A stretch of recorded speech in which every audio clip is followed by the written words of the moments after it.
Hi කොහොමද ඔක්කොමල්ලා අද මගේ හවස් වරුව ගෙවුනේ කොහොමද කියලා බලමු. ඉස්සෙල්ලාම මං වොෂ් එකක් දාගත්තා. වොෂ් එකක් දාගෙන අපේ ඇල්බම් එක ඇවිල්ලා තිබ්බා. මේ මාස 9කට පස්සේ තමා අපිට ඇල්බම් එක හම්බුනේ.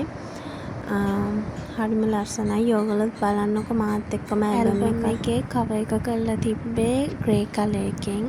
ලස්සනයි ඒක යුනික් කලර් එකක්. ෆොටෝස් ගත්තොත් ලස්සනට එඩිට් කරලා තිබ්බා. ඒ කියන්නේ නැචරල් ගතියත් පේන්න ලස්සනට එඩිට් කරලා තිබ්බා.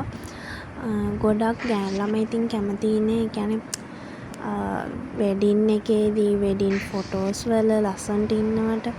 ඉතින් ඒ වගේ ලස්සනට එඩිට් එක කරලා දුන්නා. මම මේකප් එකක් දැම්මේ හෙවි මේකප් එකක් නෙමෙයි. මං ආසුනේ නැචරල් මේකප් එකකට.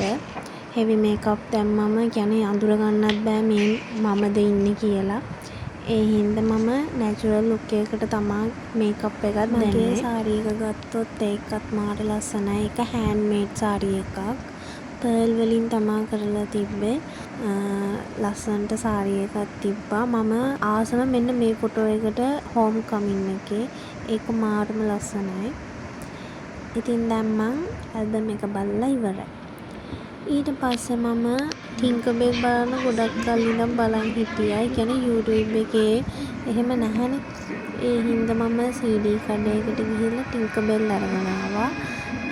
YouTube එකේ තිබ්බත් ඉංග්‍රීසි එක තමයි තියෙන්නේ. මං ආස සිංහල එකට. ඒ හින්දා මම ටින්කර්බෙල් අරගෙන බලන්න.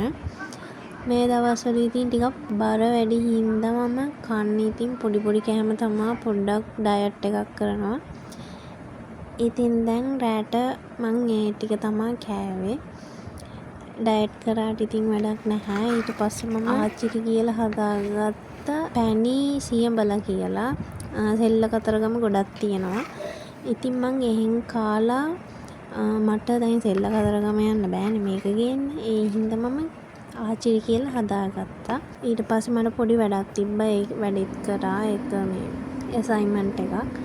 මේක ඉතින් මට බාරගත්ත වැඩක්. ඒක ඉවර කරන්න ඕන හින්දා ඒකත් කරා. අපි රෑට රොටි තමයි හදන්නේ. මොකද වැස්ස හින්දා අපිට රොටි කන්න අදහසක් පහළ වුණා. ඒ හින්දා අපි ටටක් ගාලා රොටි ටික හදාගත්තා.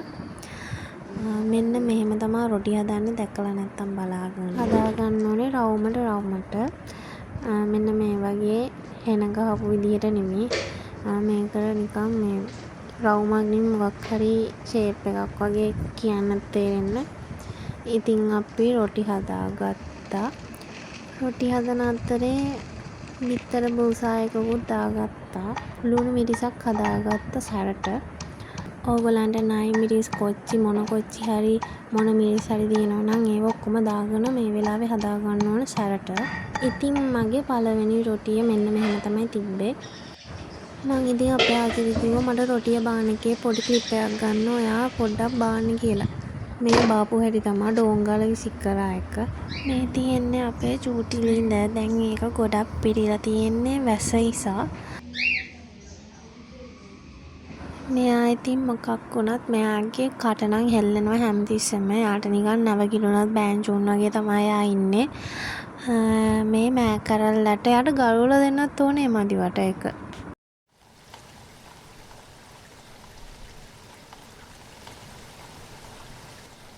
මී පැණි තේ හැන්දක් දවසට බොනවා. පැණි බිව්වම කෙට්ටු වෙනවා කියනවනේ. ඉතින් මම ඒ හින්දා ඒකත් කරනවා. ඉතින් මගේ vlog එක මෙතනින් ඉවරයි. ආයි තව ලස්සන vlog එකකින් එන්නම්. bye bye.